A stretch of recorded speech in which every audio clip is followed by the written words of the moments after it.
Welcome to the Are We Idiots Show, where we question the status quo on society's important issues while mixing in plenty of laughs along the way. Now here are your hosts, Mark Weaver and Rich Kroll.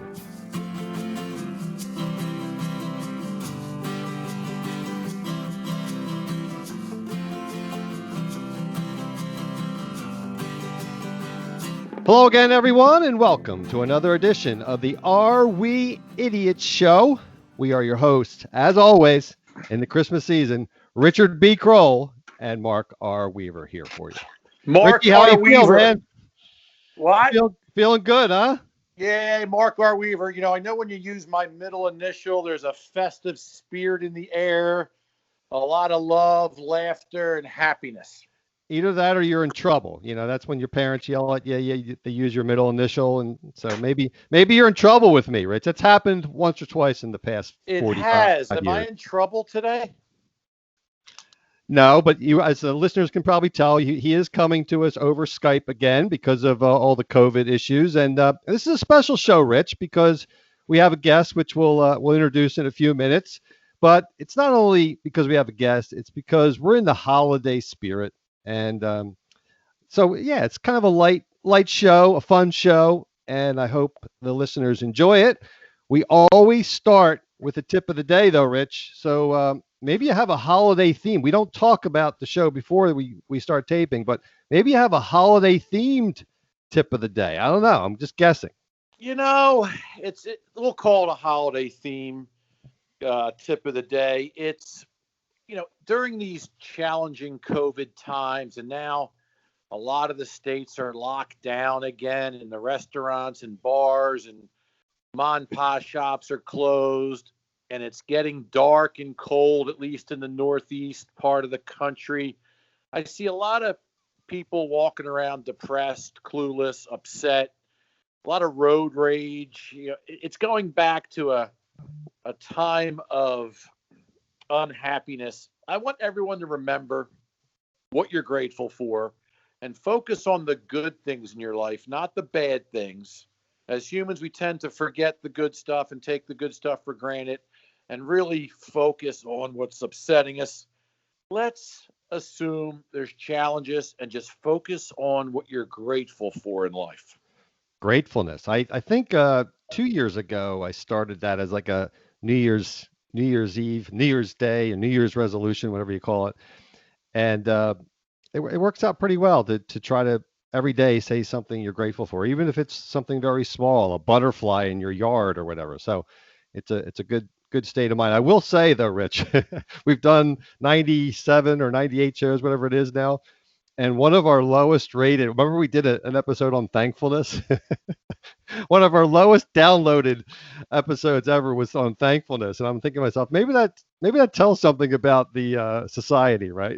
Well, yeah, everybody had the Scrooge, screw you guys mentality. I don't have anything I want to talk about that. Yeah. So yeah, I was thinking about something, Rich, that you're a big, strong guy, and you're a tough guy, and that used to rule the earth. When in ancient times, if you were big and strong, you were the alpha male of the tribe, and you could beat people into submission. And over the last 100 years in the information age, now the geeks run the world. So maybe if things keep going poorly in society, maybe it'll come back to where you big, strong guys rule everything again. I hope so, because I'm just viewed as a football-loving, beer-drinking Neanderthal, and I'd love to get some sensitivity and sympathy back. Well, thanks for that tip, and yes, always be grateful, especially during the holidays. It's a wonderful time of year. We want to thank our patrons: Mark Zlotnikoff, Eric Weaver, George Muldoon, Chris Barbie, Dr. Dave Nadler, Alvaro Puga, Rick Linares, which will be key here in a second, Darren Tapp, Scott Carney, and Larry Helms. And Rich, we want to welcome patron and friend of yours, Rick Linares, to the show as our special guest. So why don't you do the intro?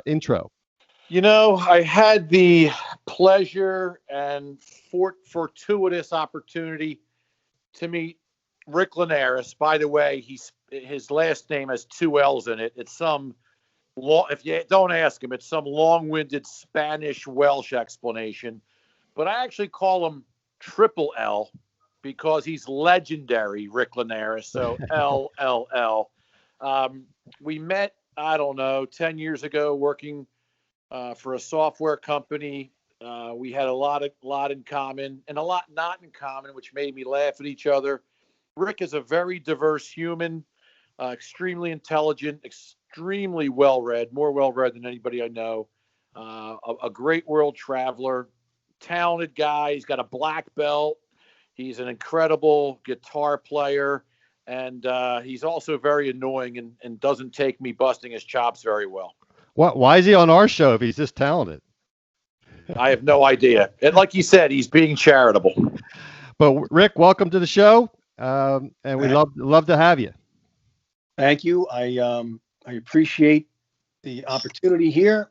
Big fan of the show, obviously, and I will warn your listeners.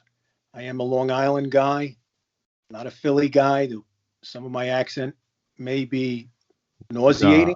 No, can't even hear it. Yeah.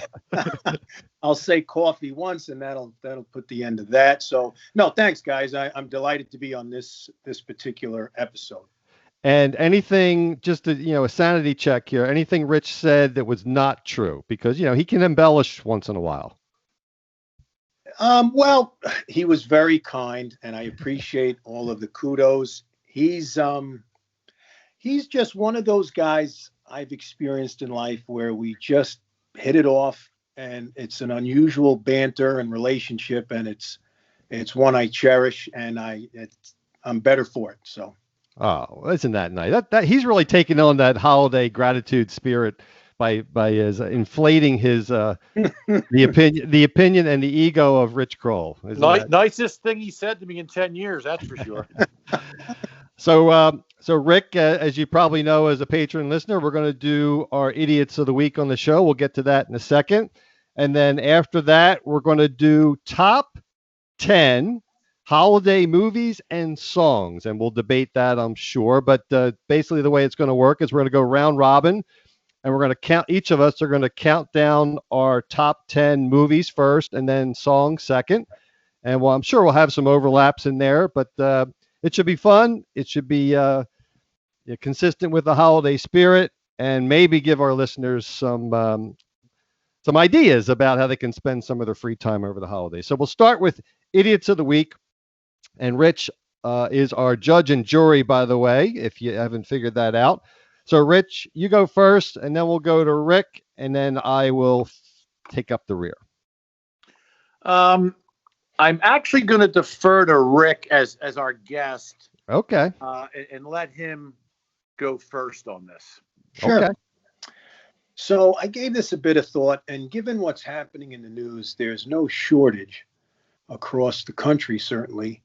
And I do not mean to get political at all here.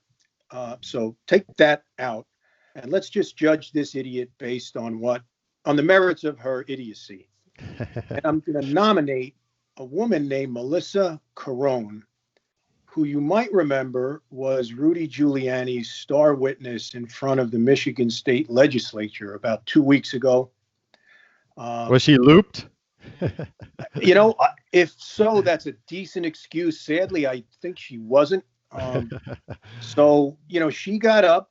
She was sitting next to Rudy, and she claimed, like so many of his friends, election fraud and issues. In this case, she was saying, hey, there's tens of thousands of ballots that were scanned twice. There were also tens of thousands that were smuggled into voting centers in food vans, which you think, why a food van? But she claimed that there were over 100,000. But that's not that's not what gets her nominated. What gets her nominated is that she decided to share with the world that she was not self-quarantining, despite sitting next to Giuliani for some time, who within days of this came down and was hospitalized with COVID. Yeah. So regardless of one's politics, you just have to shake your head at the logic here. So she, clear and away, is my idiot of the week. That's a good nominee, and yeah, if nothing else, if you don't care about yourself, try not to spread the disease once you've knowingly been infected or knowingly been exposed. So it's a pretty good rule of thumb here, as we're over 300,000 dead at this point. It's kind of a tragic situation. So good nominee. I like that one. Richie, what's your nominee?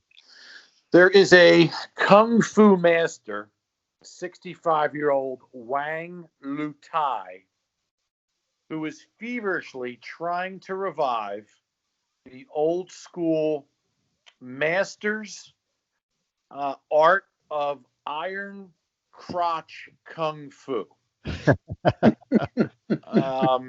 And it's a dying practice.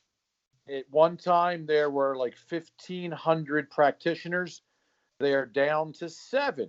And, there's a lot of kung fu and martial arts that are being revived and thriving due to mixed martial arts and UFC and all that stuff. So, why the heck would this particular practice not be so popular? And why is it so hard to revive? Well, if you're not familiar with iron crotch kung fu, it requires a steel plate capped log that swings through the air and smashes into a man's genitals. Its most famous technique involves this steel plate capped log, which is 7 feet long, weighs 90 pounds, and swings about 10 feet into your testicles. So apparently, this was practiced in Wang's village for the past 300 years. The style encompasses scores of attack techniques as well as resisting pressure, pain, or hits to sensitive areas. And they're literally down to like 7 people that are willing to do it. And one of them's named Wang. That's the additional funny part to this. And he said, if there are more students willing to carry it forward and spread it to the whole country and the world, then my dream will come true. Well, Rick, wait, are you saying, so he intentionally, as part of the art, gets hit in the groin repeatedly with a steel beam? This is correct. And they wonder why the ranks of generational students is dropping? They are wondering that, yes. Darwin had a theory on this. It's proving correct. So, Mr. Wang is my nomination for Idiot of the Week. Yeah, pretty good chance if you get whacked in the balls with a steel bar, you're not going to be reproducing, and therefore Darwin would be right. So that I cannot top that one, Richie, but I'll try and at least add some levity to the show with my nominee. This comes to us from a remote town in Russia.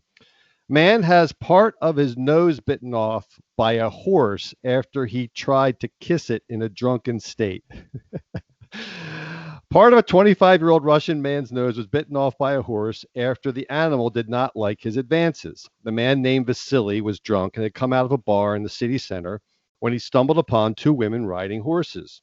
The man tried to make a pass at one of the women on horseback, and when he was shot down, his advances, the man drove his face toward the animal. The man did not stop petting the animal, but advanced to kiss it, despite the woman warning him not to stand in front of its mouth, that he does not like it. The woman reportedly also warned Vasily and his group that the horse tends to bite when he feels threatened. The horse did bite. The man was rushed to the hospital where doctors were able to sew on the bitten part of his nose, but he does have permanent scarring. So Vasily, it almost sounds like a Joe Flaherty character or something in SCTV. I'm dating myself, but yeah, Vasily in a drunken stupor tries to kiss a horse, gets his nose bitten off. What do you think about that one, Richie? That is pretty idiotic.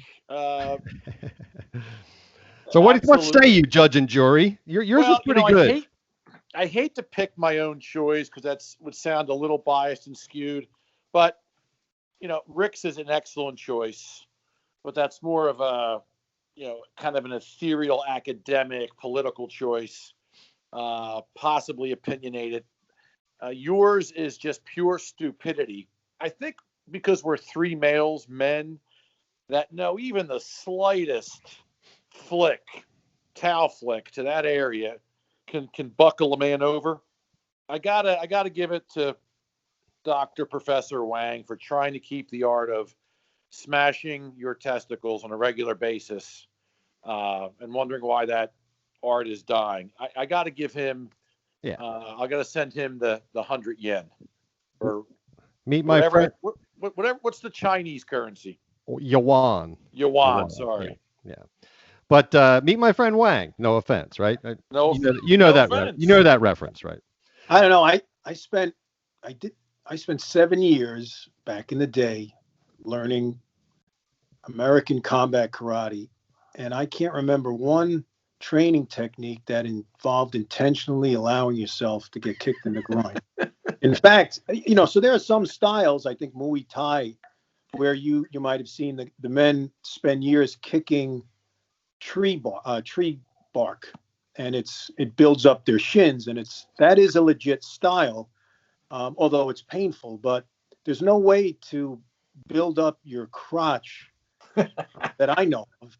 It's as a martial artist, it's the one area other than your eyes and nose you're supposed to protect. So, Rich, I would agree with you that he's at the top of the list there.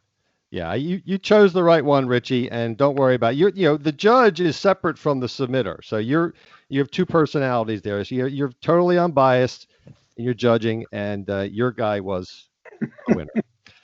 All right, so we're going to transition now, and we are going to have some fun. And as we mentioned, we're taping this right before the holiday season, and we each have prepped extensively. I mean, I probably put in a good, 7 minutes into prepping for the top 10 movies of all time. We're going to do it, David Letterman style, countdown 10 to 1, and we'll just go round robin, and we'll do movies first, and then we'll do songs after that. And we'll have to move through it fairly quickly, but we'll have some time for comments and busting on each other, I'm sure, along the way. So, Rick, you're our guest. What is your 10th most favorite movie of all time?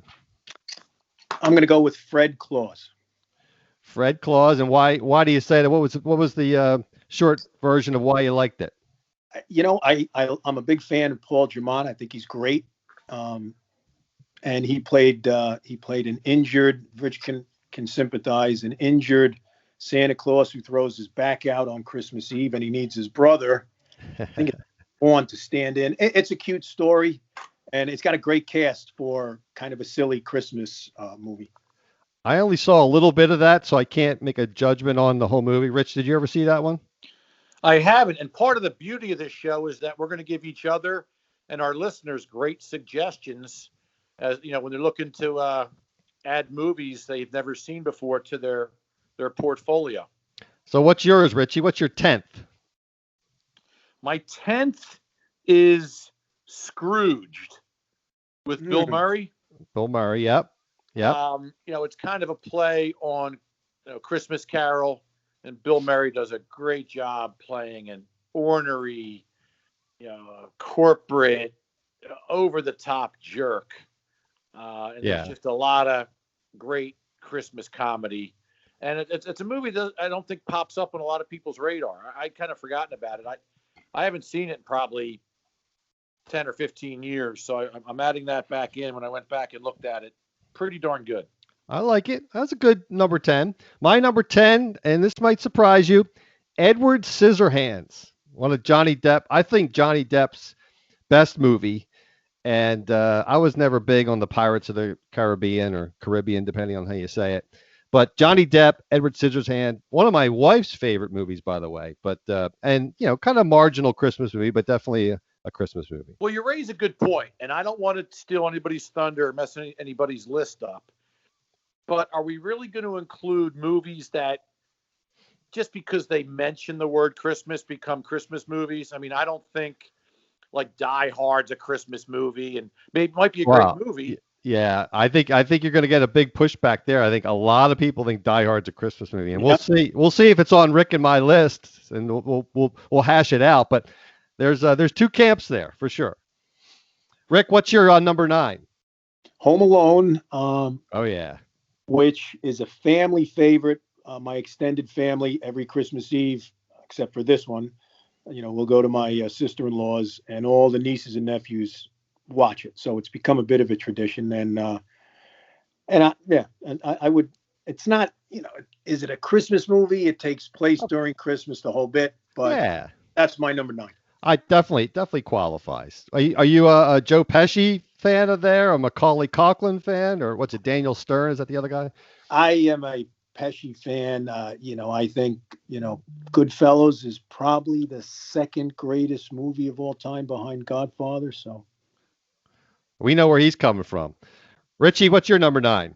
Well, he's a Long Island guy, so Yeah, they're known for for sure. that level of mentality. I'm going to sit with my back to the door when I meet him. Yeah. I'm going to go with The Santa Claus with Tim Allen. It is a unique premise. I've just got introduced to this movie over the last couple of years. My daughter actually introduced it to me, where Santa falls off the roof while delivering presents after being frightened by Tim Allen shouting up at him. And the rule is, hey, if you kill Santa, you got to take his place. And there's just a great lot choice. Yeah. Do you know that one, Rick? I love it. It's Tim Allen, right? He's great. That's a good choice. I like Tim Allen because he's a car guy, and I'm a car guy. So my number 9 is, at the risk of maybe appealing to the feminine audience we have out there, Love Actually. I don't know if you guys have watched that, but it's a really star-studded cast. Hugh Grant and a bunch of people, Liam Neeson, a bunch of people. But my only complaint is it's actually too busy. They have like all these different stories going on about relationships and love around Christmas, and they actually make it a little bit too busy, including these like porn actors, which it seemed like so forced in the movie. But other than that, it's a good movie, and like to watch it periodically. Did that make any of your list, Love Actually? No, we're not that fluffy. All right, Rick, what's your number 8? This is an old classic. I'm going with It's a Wonderful Life. I think Donna Reed was a knockout in her day, and the last 8 to 10 minutes, if they don't bring a tear to your eye, nothing will. So, I love the movie just for the ending. I have an embarrassing admission. I've never seen the whole movie. I've seen parts of it, but I've never sat down and watched it from beginning to end. And I think I'm an extreme minority. You can Honestly, YouTube Mark, the last scene. Go ahead, Rick. Yeah, just YouTube the end, which is just incredibly compelling, and it's just a wonderful piece of movie making. And I was going to say, I'm almost threatening to hang up. It's sacrilegious to not have watched that movie from start to end. I had it much higher on my list. It's my sister Barb and her husband Ted's favorite Christmas movie of all time. It's in black and white, so it's got that nostalgic feel. Jimmy Stewart's awesome. You got to go back and watch that, Mark. I will. And and I have heard that it's one of the best, or if not the best, Christmas movie of all time. So I was expecting one of you guys to have it at 1 or 2, but since I never watched it, I can't really rate it. So I had it at number 2. All right. So what's your number 8 there, Richie? I'm going to go into the realm of Christmas cartoons. I think there are so many great Christmas cartoons that don't get enough press because there's really an underlying theme or adult message in these. And I'm going to go with How the Grinch Stole Christmas. For sure. It's got a cartoon Christmas Carol kind of theme, and a love-hate song. We're going to do songs next, but it's got that famous, the Grinch that stole, Christmas. You're Right. an angry, Mean one. mean man. So I'm going with that one. And that's with Boris Karloff, right? Yeah. Yes. Yeah. And I think the guy that sings might be the guy that was the voice of Tony the Tiger. That could be. Useless, little useless info for you. I am not good at that voice matching. My wife is crazy good at that. She can just hear a commercial and know the person's voice. That one's on my list too, Rich. And you know me, Rich. I like poetry, so I love the rhyming and the Dr. Seuss part of it. So it's a little bit further up my list. My number 8, and it's speaking of what's the difference between cartoons and animation? I think it's kind of the same, but Santa Claus is coming to town. Oh yeah, and it's not as good as I have another one up even higher, but this one is the story of Kris Kringle. And the lame part of the show is that he runs into the Winter Warlock. I don't it seemed a little forced, but otherwise it's a good show. Good. The origins of Kris Kringle and Santa Claus is coming to town is my number 8. Rick, what's your 7? So I had Santa Claus as number 5, by the way, Mark. I agree. Oh, good. My 7 is it's one of the classics, Charlie Brown Christmas Special. Oh yeah, for sure. Which, look, we grew up watching that, but I will tell you, a few years ago, I showed it to my adult children. They couldn't get through it. It must be a generational thing, but that's my number 7. All the kids have ADD now, so anything like slow moving, it's hard for them to do it. I could just tell, man, they did not like it. That is number 5 on my list. It's definitely a classic. Richie, what's your 7? Well, I just want to say I agree with that Charlie Brown choice. I love that. But I think it's lost its luster with the newer generation. I mean, my wife Jill cannot stand any Charlie Brown cartoons because she thinks Lucy and the kids are too mean to each other. But that speech by Linus when he dims the lights on stage, just a great scene. I'm going to stay in the realm. I have a lot of Christmas animation or cartoons. I'm going to go with Rudolph the Red-Nosed Reindeer. So that's a perfect example of kids that are mean to another. So Jill probably doesn't like that one either because they're incredibly mean to Rudolph. Yeah, she hasn't mentioned that. She's got a thing against Lucy.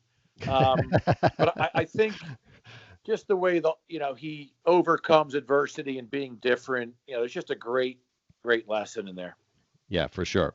My number 7, how can you not like Elf, right? Elf, great movie. Great, modern Christmas movie. Will Ferrell's just incredible.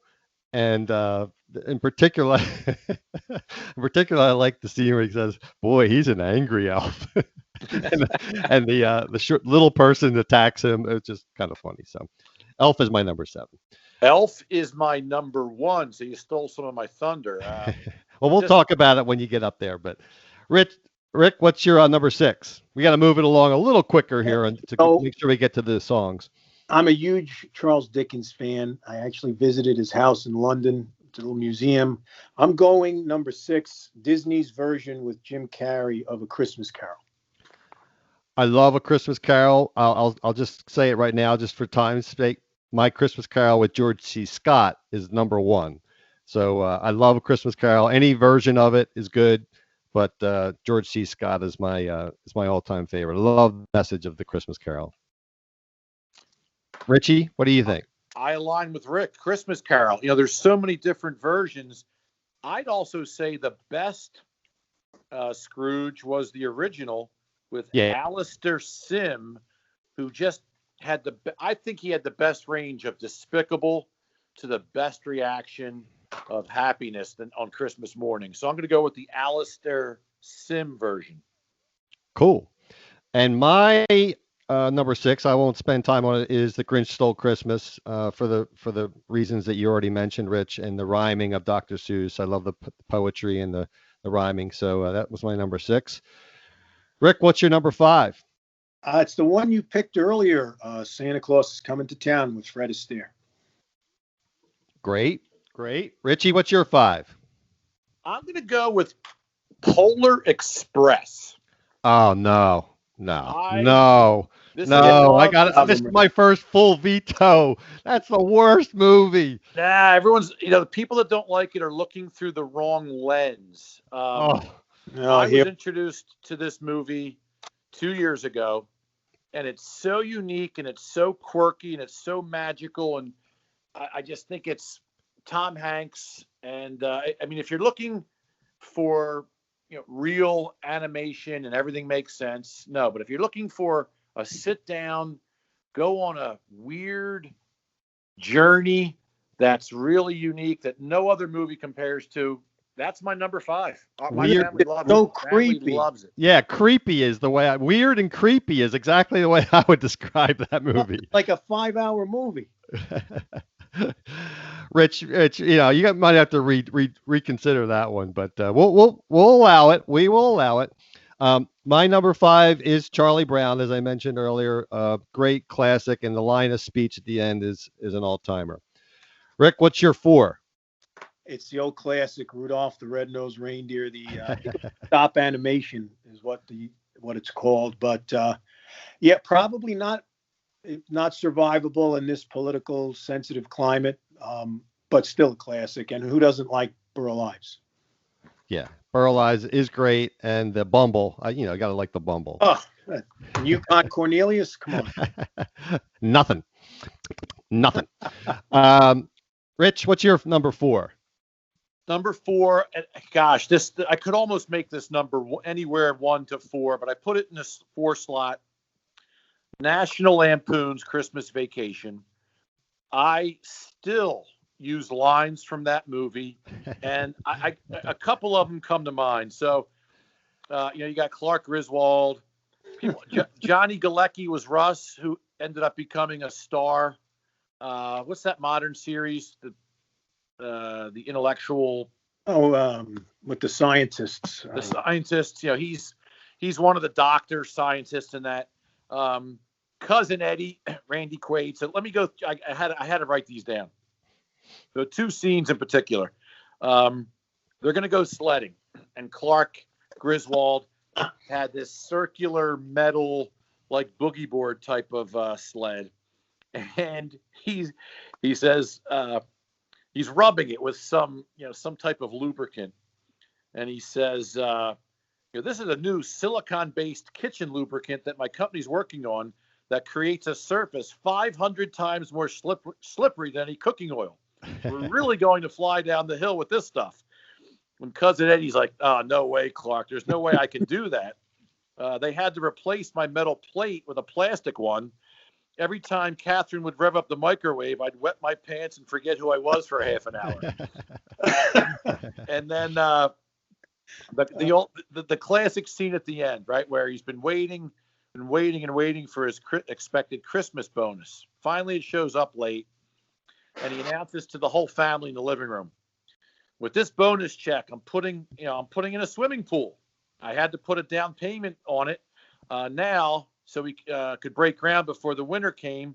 And without this little miracle, I didn't have enough money in the bank account to cover the payment. And then he opens it. He's dead silent. And he's like, what is it? And he says, it's a year subscription to the Jelly of the Month Club. And then Eddie says, Clark, that's the gift that keeps on giving the whole year. And he says, it sure is, Eddie. And he walks over to the eggnog punch bowl, and he guzzles 2 eggnogs, and he whispers, it's good, it's good. And we still say that at family parties when we have our first toast or first drink. We look at each other and we go, it's good, it's good. Wow, I feel like I just watched the whole movie. All right, for time's sake, and I'll do my 4th, and then for the top 3, if one of yours has already been mentioned, we'll just skip and just move it along a little quicker. So, top 4, my 4th one is Die Hard. Rich, I know you don't agree, but Die Hard is. I come in this camp. Die Hard is a Christmas movie, and again, it's a great movie. It could have been Easter. It could have been Arbor Day. It could have been July 4th. Of course, but it wasn't. So it's not a Christmas movie. I understand and respect your opinion. There's people out there. My wife is vehement that it's not a Christmas movie, but I say it is. Great movie. Everyone agrees it's a good movie, but I think it's a Christmas movie. So, top 3, Rick. What's your 3rd? I had Christmas Vacation. Okay, great. I think we already covered that. Rich, what's yours? What's your 3rd?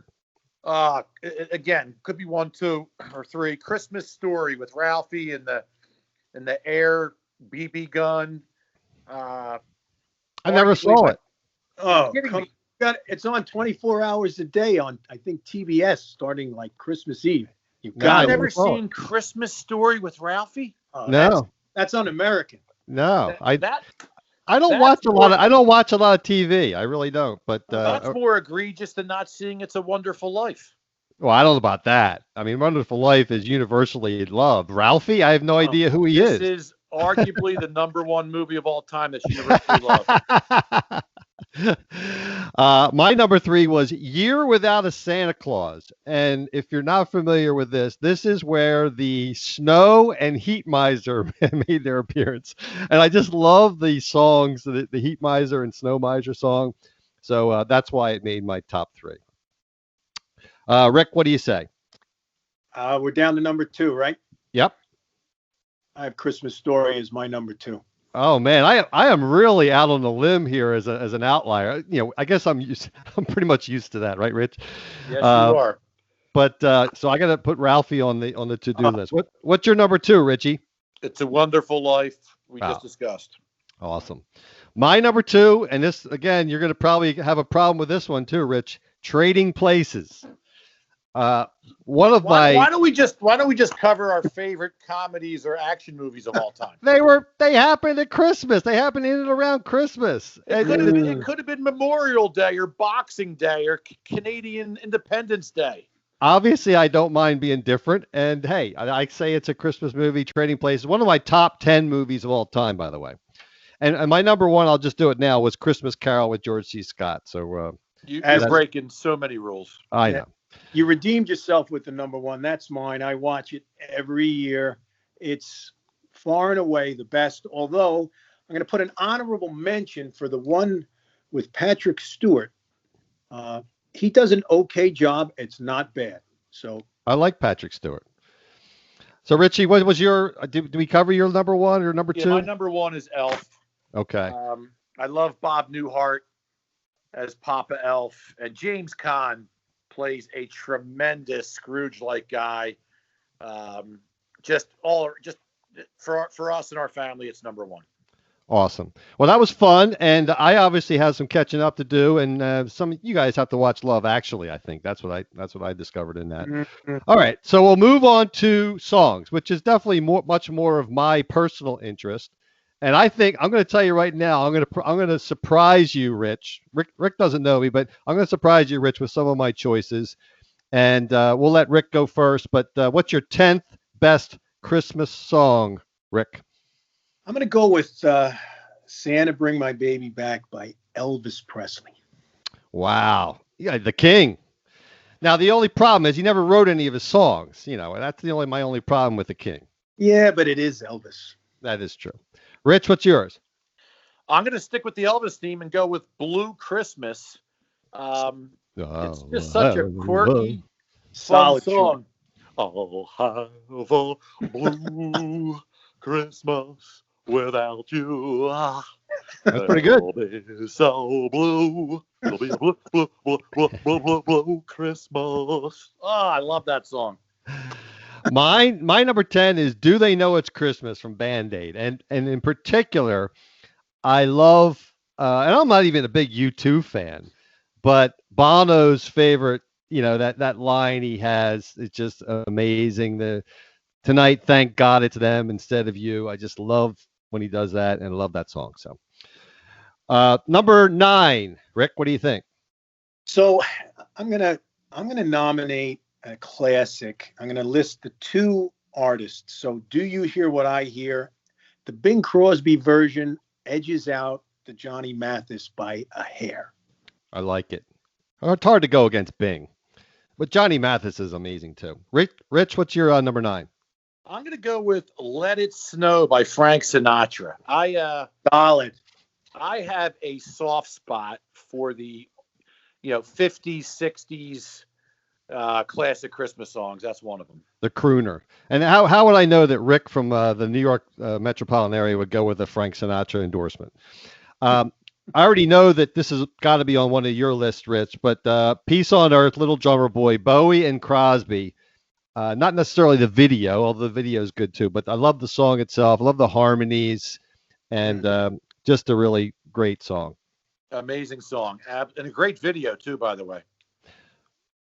Okay, Rick, You know what? number I'm 8. a Sinatra guy. I'm going with his version of Jingle Bells.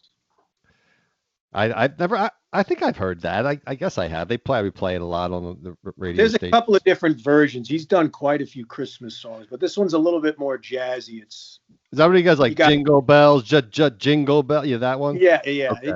You gotta love Sinatra. Oh yeah, for sure. Rich, you number 8. I'm going to go with Silver Bells by Dean Martin. Dean sang better when he was loaded, didn't he? I think he was loaded when he recorded this song as well. My number 8 is All I Want for Christmas Is You, not the Mariah Carey version. I actually like the Vince Vance and the Valiants version. So I don't know if you guys are familiar with that, but yeah, Vince Vance and the Valiants, All I Want for Christmas Is You. Very kind of a girly song, but that's all right. I'm kind of girly once in a while. Yes, more than once in a while. So number 7, Rick. So I love the classics. So I'm nominating 2 versions of God Rest Ye Merry Gentlemen. The first one is by Mannheim Steamroller. And then the second one, and I'd like to turn your audience on to a little known instrumental album by a guy named John Boswell. And he's a piano player. And it's maybe the nicest instrumental new age Christmas album you'll find out there. So that's number 7. God Rest Ye Merry Gentlemen made my top 3, but not the version you're talking about. So I'll keep the audience in suspense. Rich, what's your number 7? I'm going to go with Jingle Bell Rock by Bobby Helms. Oh man, that's just awful. a happy, get Awful. everybody festive. Awful song. Now I might get some pushback on this one. Christmas in Hollis by Run DMC. I love that song. I love that song. I don't know. Does he mention killing cops and? No, don't be so racist. Come on, man. What are you talking about? He's talking about Christmas in the Hood. I love it. Right. That's a great song. I will say this: we're all 3 white guys, but I know a lot of African Americans love that song because there wasn't any real, inner city themed Christmas song, and that's like an anthem in the. All right, I'll go back and listen if it's Christmas themed. Oh, of course it is. All right, good. But you've been choosing things that aren't really Christmas themed. So what are you talking about? Christmas in Hollis. That's solid. That's all right. What's your number 6, Rick? So I got 2 versions of Oh Holy Night. Oh yeah. I think on Home Alone, John Williams has a choir sing it in the church, if you remember. That's beautifully done. And then more recently, Josh Groban does a very respectable version. That Oh Holy Night is my favorite alt. If I had to put one song up as my favorite song of all time, a Christmas song, Oh Holy Night is it. There's Josh Groban, and Martina McBride does a great version of that as well, in addition to Josh Groban. So, Rich, what were you? What was your number 6? I'm going to go with White Christmas by Bing Crosby. You're very traditional. You're right down the middle with Jingle Bells, White Christmas. Okay. Yeah, I'm a traditional Christmas song guy. I admit it. I'm going with Mele Kalikimaka. Nice. And not the Don Ho version. That, I'm kind of a little sacrilege, but I like the Jimmy Buffett version of that. It's a great fun. And again, not a traditional Christmas song, but Christmas in Hawaii. They have Christmas too, Richie. Yes, they do. All right, your number 5, Rick. Holly Jolly Christmas by Burl Ives with the Michael Bublé version as number 2. Yeah, I love Burl Ives. He was awesome. Rich, what was your number 5? It's The Most Wonderful Time of the Year by Andy Williams. That is a good one. And I must admit, I forgot that one on my list, but I do love that song. Andy Williams was great. He's got such a clear, some of these voices, they're scratchy or you can't understand. Andy Williams is one of the clearest voices out there. Oh Holy Night was my number 5, so I'll just go to my number 4, and this is a little outside the realm. The Nutcracker. And there's two songs in the Nutcracker. The March, which is the dun dun dun dun dun dun dun, dun and then the other one is the Russian dance. So Nutcracker, just when I hear the Nutcracker, I put it on. I think I have Eugene Ormandy's version of it from the Philadelphia Orchestra. That just says Christmas to me. So, Rick, what about you? What's next? My number 4 was what Rich had as 5. Andy Williams. It's a wonderful. It's the most wonderful time of the year. I think that's what you had, right, Rich? Yeah. So you want to go for another one since you had his, or do you want to? Because I skipped over one because I had Oh Holy Night just for timing purposes. I can go to 3 if that's. Yeah, go for it. Yeah, so I love the soundtrack to Charlie Brown Christmas. I think Vince Guaraldi was the jazz player, and there he does a version of O Tannenbaum that is just jazzy and incredibly cool. Vince Guaraldi, yep, that was a great one. Rich, what about you? I'm on number 4, right? Yep, and you can go 3 if you want because we both skipped one. I'll go 4. I'll give you 2. So my 4 is the Christmas song by Nat King Cole. Yes, chestnuts roasting. And then I'm going to surprise you with this one. It's just it's not even. Is it really a Christmas song? But it's just. I'm going to go with "Last Christmas" by Wham. Rich. Yeah. Really, Rich? Yeah. I gotta show my more modern, sensitive side. You can't diss me on Christmas and Hollis when you're promoting Wham. I mean, come on. All right, my number 3 is probably my second favorite. It's my number 3, but it's Bare Naked Ladies and Sarah McLachlan's version of God Rest Ye Merry Gentlemen. So if you haven't heard this, great version. It's a great version. Sarah McLachlan's beautiful, sings beautifully on it. So definitely go out and listen to that if you haven't heard it, everyone. Rich, what was yours? Next one. Or Rick, I should say. Rick. Yeah. No, Rick's on. Rick's up. Number 2, and if your audience takes one thing away from today's session, I want it to be to go listen to Home for the Holidays by Robert Goulet. I'm man enough to say I love Robert Goulet. The version by Perry Como, which is really the one that's more well known, is almost as good. Yeah. Robert Goulet, just a velvety voice. All right, Richie, what about you? I'm gonna go. My number 2 just puts a smile on my face, and I'm not afraid to sing it at traffic lights and look at people. And that's "Rocking Around the Christmas Tree" by Brenda Lee. Yeah, I like it. Little upbeat, little fun. My number 2, just Rich, I'm kind of a dreamer. I'm always thinking about the future and, and Someday at Christmas by Stevie Wonder almost brings like a tear to your eye. Someday at Christmas, we're all be equal. We'll all have no tears. There'll be no war. But what a beautiful song, and what a beautiful song of hope. Someday at Christmas, Stevie Wonder. Go listen to it. What's yours, Rick? My number 1. Yep. Is an old English classic, What Child Is This? It also goes by the name Greensleeves, and the version, John Boswell plays a version on piano that is just the best. Does he sing too, or is it just instrumental? Oh, it's just a beautiful piano version, and your audience should check out his album. I think it's Festivals of the Heart. It's a wonderful Christmas album, all instrumental. Nice. All right, Rich, drum roll. You're number 1. So I'm gonna give a honorable mention acknowledgement to.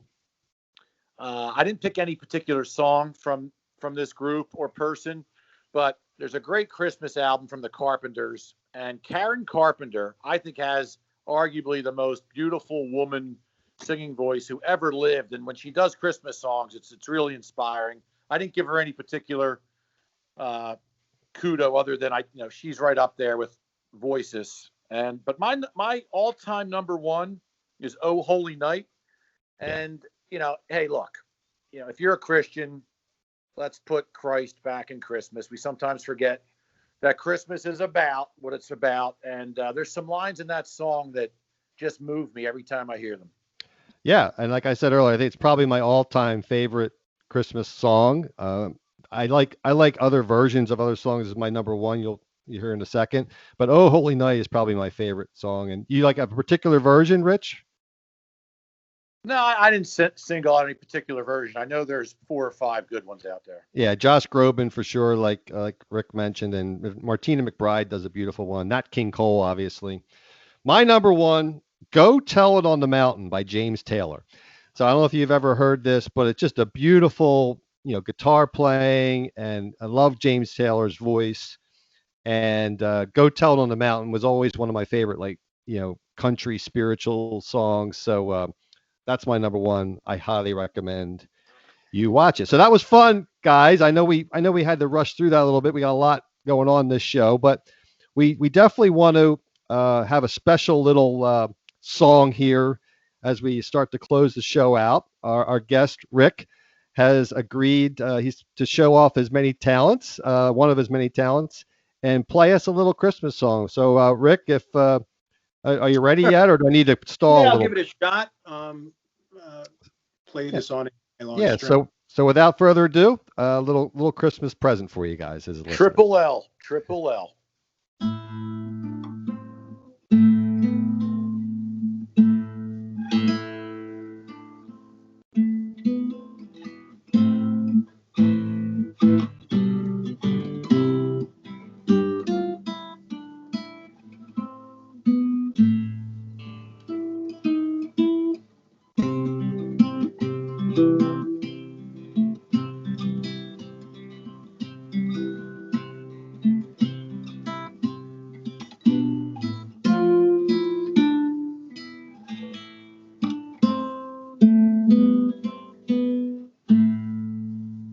We Three Kings. That is beautiful. Thank you for doing that. It made this show even more special. And I want to thank you for being part of the show, Rick. Hope you had fun. I know it was kind of fast moving, but we got a lot in. We gave our audience a lot of things to think about on the movie and song realm. Kroller, any final comments before we wrap the show up? Merry Christmas, Happy Hanukkah, Happy Kwanzaa. God bless America. Everybody have a great season and a great new year. Amen. And I second that. And again, thanks to Rick Linares for being part of the show today. Make sure you listen to our year in review show. Every year, it's probably one of our most downloaded episodes. And my goodness, what 2020, what a year to review. And if you're not familiar, we review our show, the highlights of our show for the year 2020, and then a broader society, which obviously has been a pandemic and market crash and recovery and elections and everything else. So, wow, we got a lot to cover. And as always, please remember, if what you see or hear sounds idiotic, then we're just the guys to help you sort it out. See y'all next episode. Take care and happy holidays. Thank you for listening. Please download, subscribe, share, and review on Apple Podcasts, Spotify, Stitcher, Google Play, and also our website.